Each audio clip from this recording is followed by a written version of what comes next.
erasure and the I guess the gratitude, as well as our appreciation to the indigenous peoples and the traditional caretakers of the land, for we use their land to work, study, and learn. And it's important to do this because eventually those who are exposed to this for the first time, they're able to be inspired to continue ongoing awareness and further action. So without further ado, we would like to acknowledge that the University of Texas at Austin is situated on stolen indigenous land as a part of the white supremacist settler colonialist construct of the United States of America. Further, we recognize that the UT Austin has since its foundation and to this day profited from violent acts of disposition and accumulation. It is important to understand the long existing history that has brought us to reside on the land and to seek to acknowledge our place within that history. Before we begin our presentation today, we would like to pay our respects to the Alabama, Cushada, Caddo, Carrizo, and Comecrudo, Coahuiltecan, Comanche, Kickapoo, Lipan Apache, Tankawa, and Isleta de Sul Pueblo, and all the American Indian and indigenous peoples and communities who have been or have become a part of these lands and territories in Texas here on Turtle Island. We come to honor indigenous ways of knowledge that so many have struggled to preserve and to celebrate the diversity of thought present in indigenous cultures throughout the world.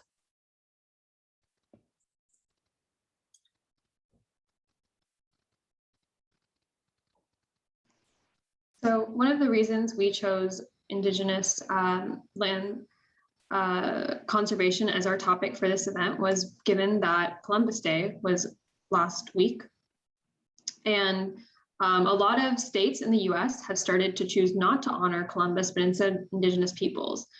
But for a long time, Columbus Day was a national holiday. Federal employees would get paid time off from work, and it was a big deal for a lot of schools as well to give a holiday. But what does it mean to honor Columbus? When oftentimes we frame American history as Columbus and other explorers coming as a period of discovery where they were discovering this uninhabited new land, and there just happened to be some people already living here. But the extent of indigenous populations in the North American continent isn't often talked about. And colonization for them led to the use of violence and slavery, exposure to European diseases that devastated their populations to extents we don't even know because we're not sure how many people lived there before, forced conversions of indigenous peoples to Christianity. A lot of these explorers came with these missionaries and an intent to make the indigenous peoples follow their religion and their worldview. They also had this ethnocentrism, this idea that their culture and their worldview was the more superior. Of course, and then forced migrations of indigenous peoples from their ancestral lands. Part of why Azalea was doing that land acknowledgement, all of these peoples had to move from the lands they chose and that they considered their own, just because Europeans deemed that worthy or maybe valuable in terms of resources, and very valuable in terms of location. And then erasure of indigenous cultural knowledge. So part of the objective of today's presentation is to talk about why honoring that cultural knowledge is very important. And we can see a transition from Columbus Day to Indigenous Peoples Day. So many states in the US have either renamed Columbus Day, that's what this map is showing, is renaming Columbus Day to honor Indigenous peoples. Other states have opted to create an Indigenous Day, Peoples Day in the month as well. So one Monday in October is for Indigenous peoples and another Monday is for Columbus Day. But this just shows that growing awareness that we need to be not only honoring Indigenous culture, but providing some sort of reparations, providing some sort of acknowledgement that this land was theirs and that this culture we owe to them.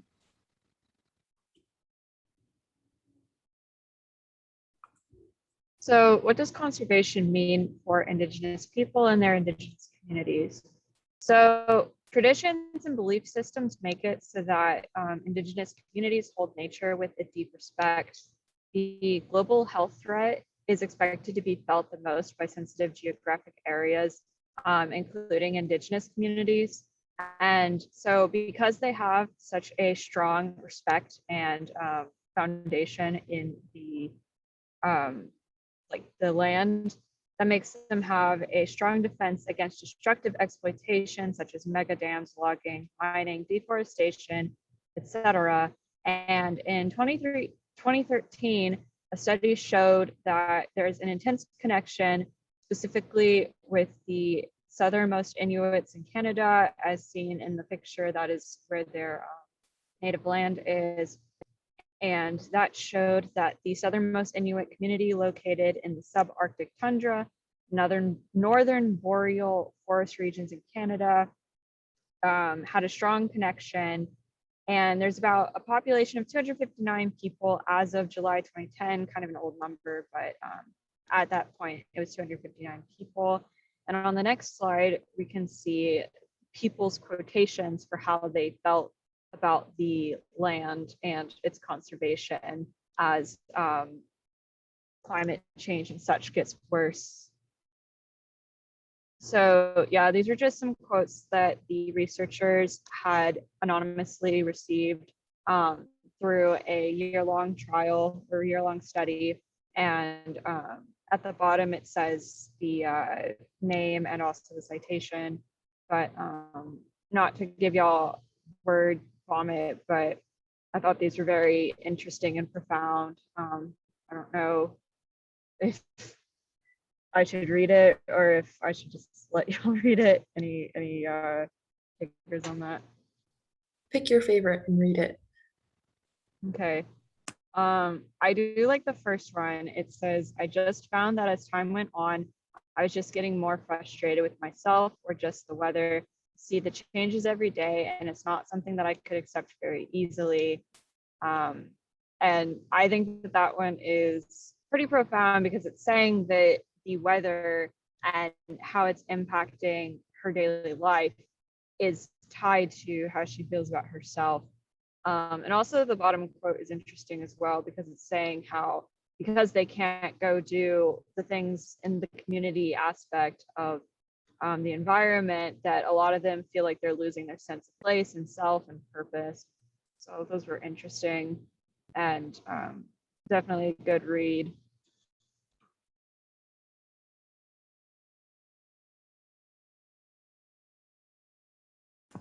Sorry, there's a bit of lag.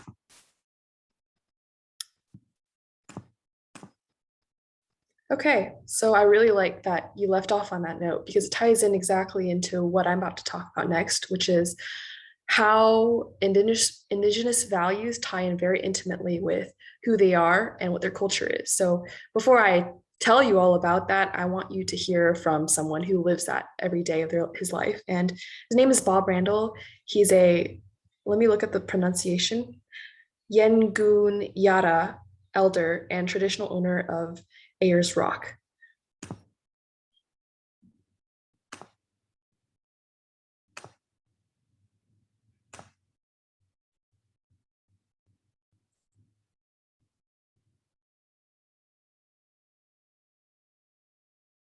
We can't hear. Okay, thank you for mentioning that.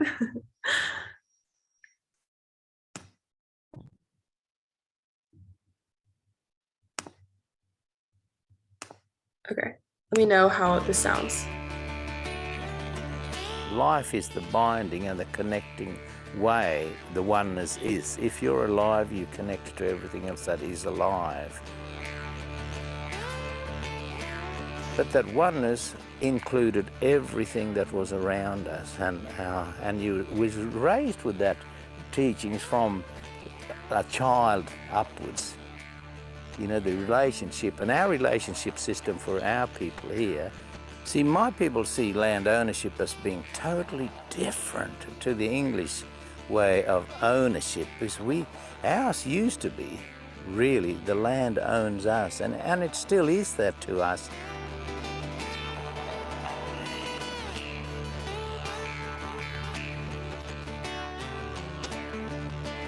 You know, the land grows all of us up, and it really does. You know, no human is older than the land itself. It just isn't. And no living marsupial is as old as the land itself. Everything that's been and gone with life in the flesh has died. But the land is still here. Okay, so that was just a short snippet of the wisdom he had to share. And I think I was able to find a different set of values, or a more iterated set of values from the Michchasageg. Each of these, I just want to mention that like each of these tribes that I'm taking from, they all differ, but I think a lot of what they say, they have the same seed of what they value. But I really liked the Michchasageg set of values because I think it really helps me understand from which perspective they're looking through. So first, they replace what they take. They take only what they need and they share the surplus. They let the earth rest when shortages are observed. They do not expect more every year. They don't harvest the first of what they're looking for. And especially on that point, they don't harvest the biggest one, otherwise known as the grandmother plant. They take little of what is abundant, less of what is not, and almost nothing of what is rare. They leave the earth as they found it. They do not desecrate their homes, gardens, and hunting grounds, nor those of other beings. And they consider 7 generations ahead for acting. And I think it's really interesting to see how their values are almost the opposite of what we expect, especially living in this Western world with capitalistic values. I think almost every sentence here is different from my expectation, especially like let the earth rest when shortages are reserved, or do not expect more every year. It's interesting too, like they always think about the future generation no matter what they do, not just 1 or 2, but 7 ahead. And so that's like almost 1,000 years that they're planning for. And this is why like the indigenous should be like the leaders of land conservation, because this is something that is part of who they are, and they've been thinking about it for all of time, basically.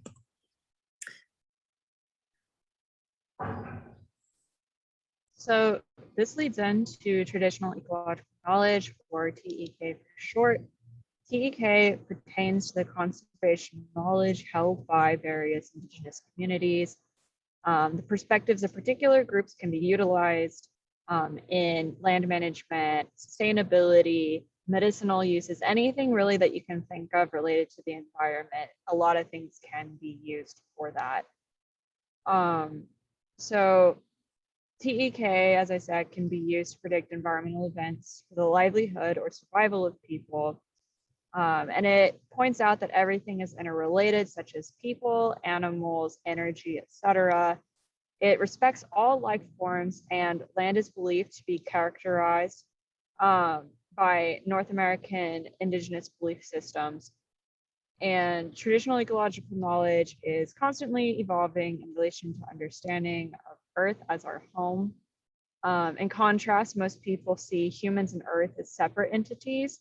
For instance, the US Wilderness Act sees wilderness as areas where man, women, people in general are not present, but that's not how indigenous communities and traditional ecological knowledge sees it.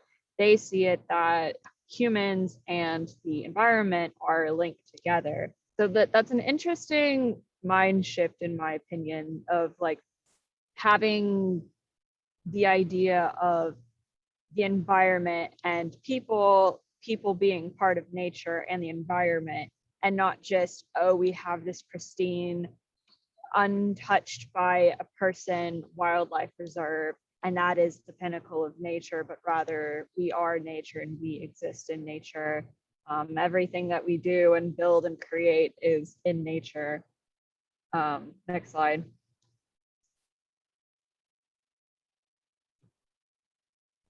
So with traditional ecological knowledge, there's usually 6 tenets. And so those are factual observations, sustainable use of resources, past and current uses, ethics and values, cultural relationships, and cosmology. So in particular, I'll go through all of these. So factual observation is how humans classify their natural world. So what we name things, how we classify them, etc. Sustainable use of those resources, as it implies, suggests ways for us to maintain a sustainable use of resources so that they are not depleted by the next generation that needs them. So yeah, just having things that you need only and not just overusing them so that we can continue to use them throughout generations to come. Past and current uses refers to the passed down generational knowledge of natural occurrences. So how things were used in the past, how they relate to how they're used now, and so on and so forth. Ethics and values create a standard idea of what's just and unjust practices. Obviously, this is subjective. And so that's a little bit of a hard thing to assess for ethics and values. But usually it's assessed by the indigenous community and what they consider ethical and valuable. Cultural relationships is a more abstract concept compared to the others. So that is the relationship between cultures and the environment around them. So as I had said, we tend to think in the United States about things being separate from humans, that humans are some unnatural entity and that like the outer unnatural or natural untouched world is separate from us. But this is the idea that we as a culture connect and relate to our environment.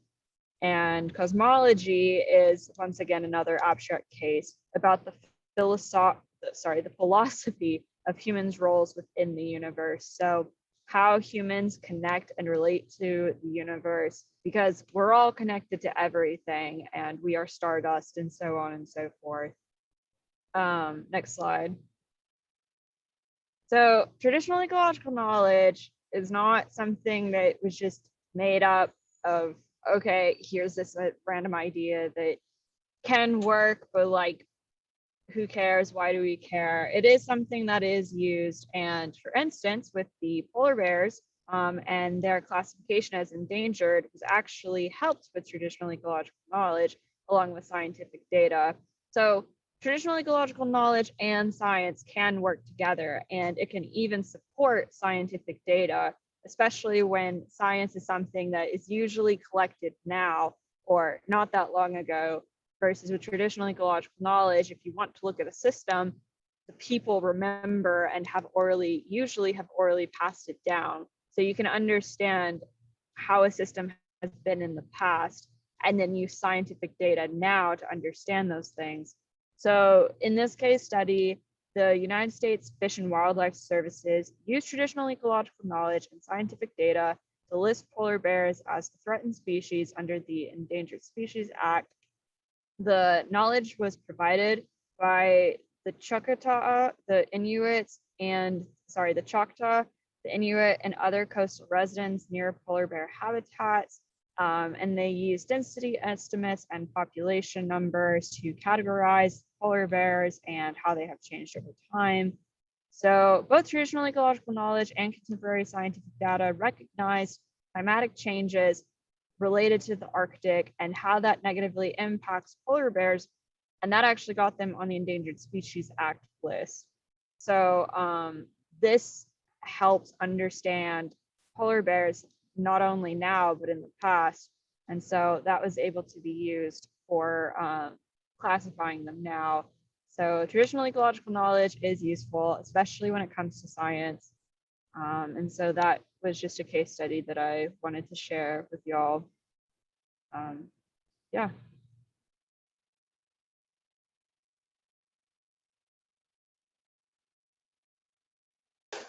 Okay, before we do the action items, we're going to go into breakout rooms. So in the breakout rooms, we will just be discussing some of the material so far from this presentation.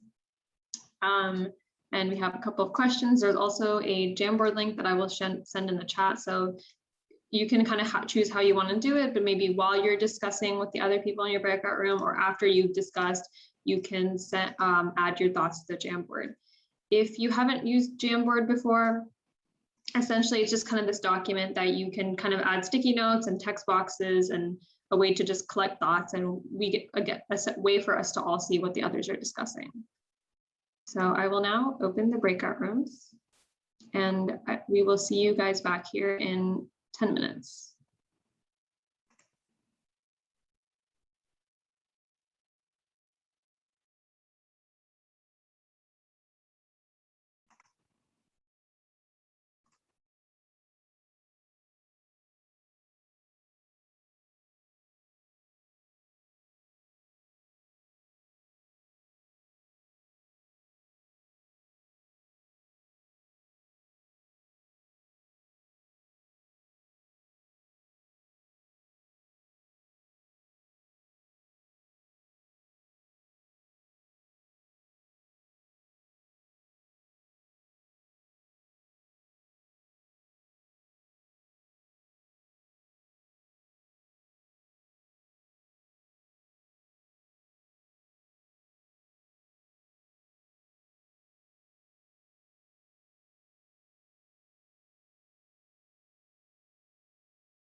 All right, well, it looks like everyone's back. I hope you guys had very enjoyable discussions in your breakout rooms. I know my room had to deal with my internet issues, but still forged ahead. I thought we could do a little recap. So if you want to have one or two people from each room share their thoughts, one particular point that they may have liked, we can start with breakout room number 1.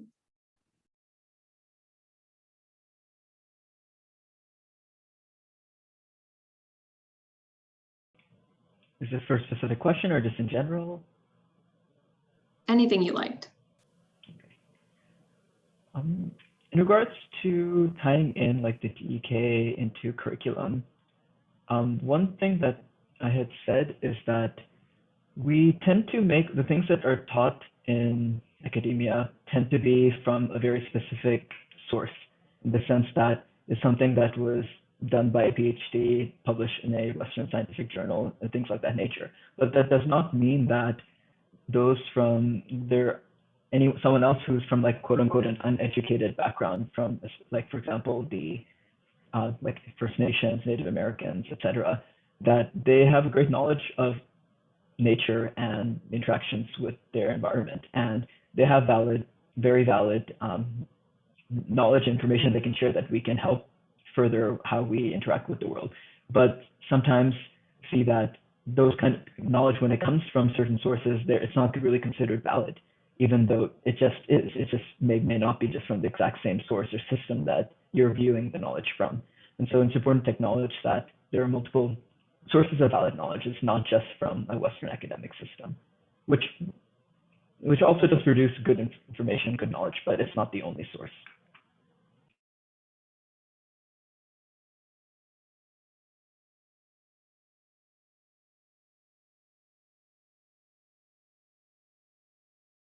Awesome. Yeah, in breakout room 3, there was also talk about diverse readings from more diversity in the authors themselves. Anyone else from room 1 want to share something? I think we had a good discussion about like I guess like a proactive versus reactive perspective on us and the environment, and so there's a very like profound like perspective shift that comes when you start thinking about humans and nature as one interconnected like being rather than two separate things. And so that was a pretty nice like topic of conversation.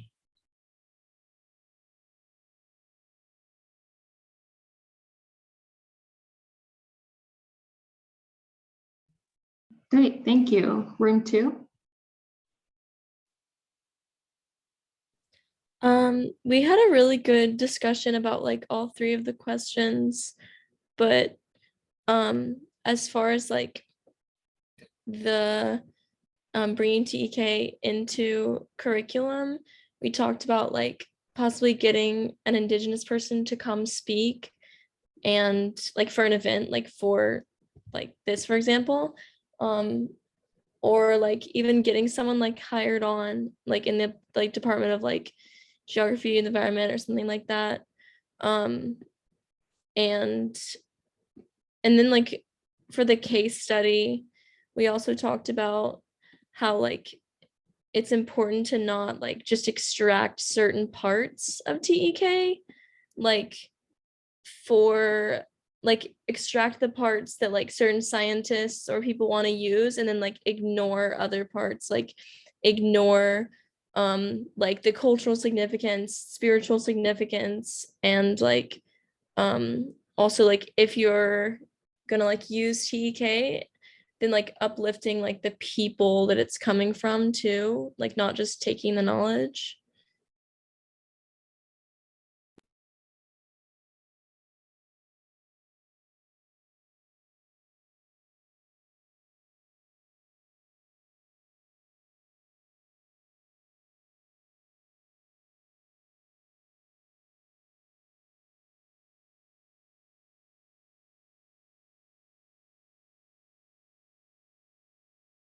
Do we want to move on to group 3?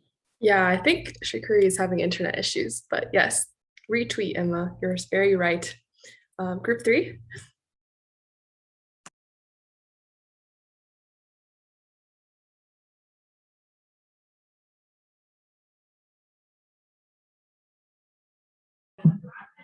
Guessing I'm in group 3. I really like what we talked about in terms of how to incorporate TEK into our different majors, because we were like all from different majors, and how like indigenous perspectives really can be applied to like a lot of different things. Like for example, I didn't really think about how it can apply to more like STEM fields like engineering, but then like Julianne brought up how like in chemical engineering a lot of people work with or like for like oil and gas companies, and just like talking about how oil and gas companies have harmed and continue to harm indigenous communities and our environment, and how we could use like how we can transition our energy sources to something more sustainable. So I thought that was like a really cool application of TEK that I didn't really like actually think about like when it first, like I didn't initially think about. Yes.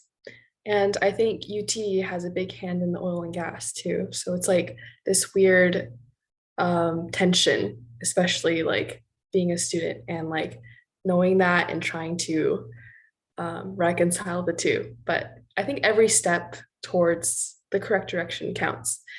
So yeah, I will share just for this final time in order to like let you guys leave with some action items if Shikari's internet is more stable now. Yeah, thank you for those great recaps. I loved hearing about what the other rooms talked about. So a couple of action items. One, the first thing to know is whose land you're living on.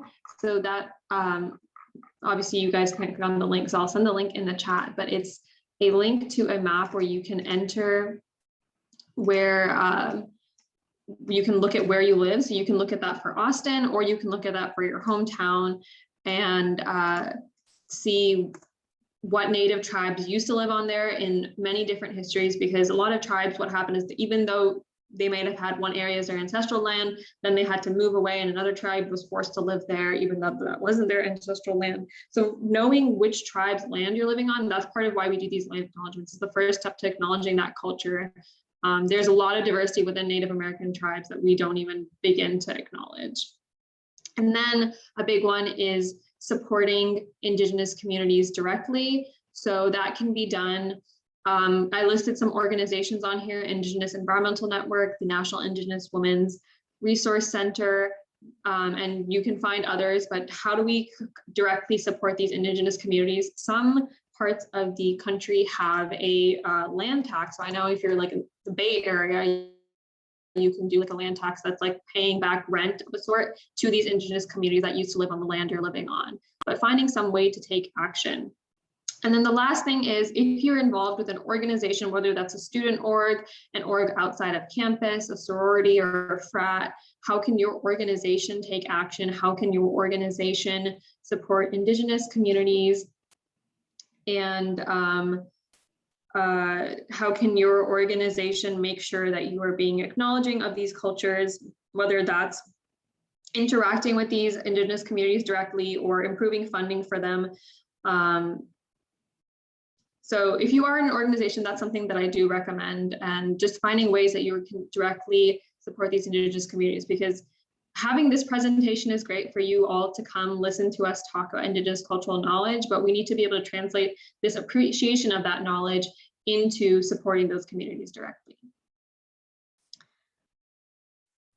Yeah, and to add on to that, I think I've talked to my breakout room already heard the spiel, but I talked to my ecology professor, and there's like some steps already being taken on campus where research labs that never kind of touched this topic before are now doing land acknowledgements and trying to find out the groups that their research land is on, where they're conducting these like investigations, and actually trying to go and work with them to bring them into the fold, as well as like directly get knowledge from them as well. And I think as students, it might be a little bit daunting, like how can I, as a member of this organization, kind of bring this up. But I think like over time, as you guys get more solidified in your communities and you become just like a voice that people look towards, this can be something that we can bring up in those times. And it as long as it's like a little bit at a time, it's great. So yeah. Thank you so much, guys, for coming out to our presentation today. Before you guys go, I think Catherine sent a link of the feedback form. We just like to hear what you guys thought of it, and we're always looking to improve, and this is our first event, so we just want to keep making it better every time. So thank you so much for coming, and please fill out the Google form. Sorry to cut you off. I think you need to resend the form link. Okay. I don't think I can edit it, but the link right now looks like it might require a sign in for that. Yeah, okay. So you need permission, so. Let me fix that. I'm so sorry. Okay. Gosh.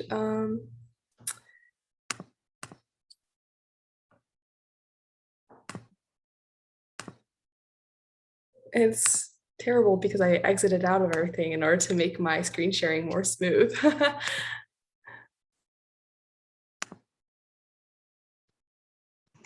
While we're waiting for that, I want to just echo what Azalea was saying. Thank you guys for coming out for our first meeting of the semester. Does anyone have any questions or other thoughts they want to share in this time?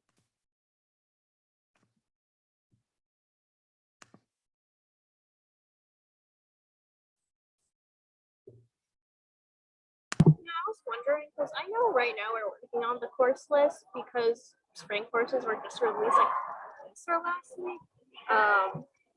I was just wondering if there were any courses available that didn't have any TEK in them, because like I've been looking for my registration and like I haven't really found anything that I know of. I'm taking a course right now with Jennifer Graber. She's in like I don't know what the actual name of the department is, but it's Native American religions. But I think there might be some other classes like in the like Native and Indigenous Peoples department that might have more TEK too, because the class I'm taking right now has TEK in it. But I don't think she's teaching it next semester. All right, cool. I'll look into it. I found her on the liberal arts website. Thank you.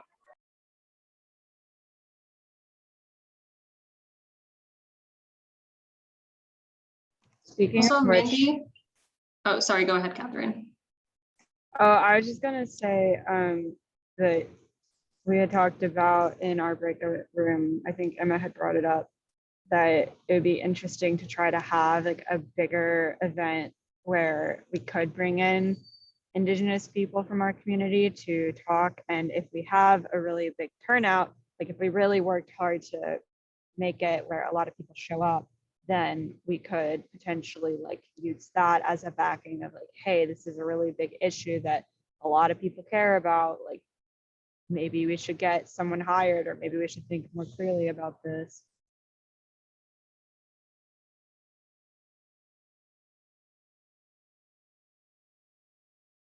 Yeah, and Dr. Graber is like in full support of like doing whatever she can to like help that too. Like I've been talking to her about it and she's like, yeah, like if we get someone to come speak, like I can help find someone, and she's like all for that. And I think she has other colleagues who are too.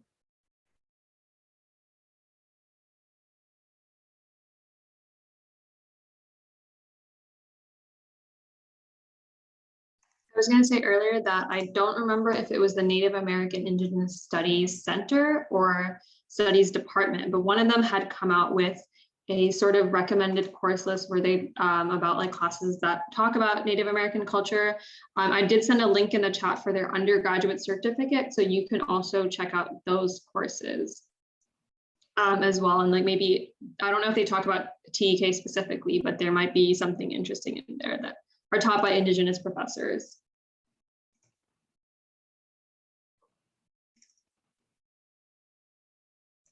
Okay. Sorry about the hold up with the forum. Honestly, this is my best try. If that doesn't work, then you guys can just go. It It's works. okay. Really? Oh, Yeah. amazing. There you go. Oh my gosh, that was so stressful. Thank you so much for filling in the time. Every time someone else talked, I was like, great. Oh. Yeah, and thank you guys for coming and sharing your thoughts, and look forward to seeing some of your responses on the forum. Bye, thank you. Thank you. Have a great rest of your week. Hi, thank you. Oh gosh. Yes. Am I recording? Who's recording? You are, I made you the host. Oh. I was gonna message you earlier, but you were trying to fix the forum, so I was like, this is not a good time for that.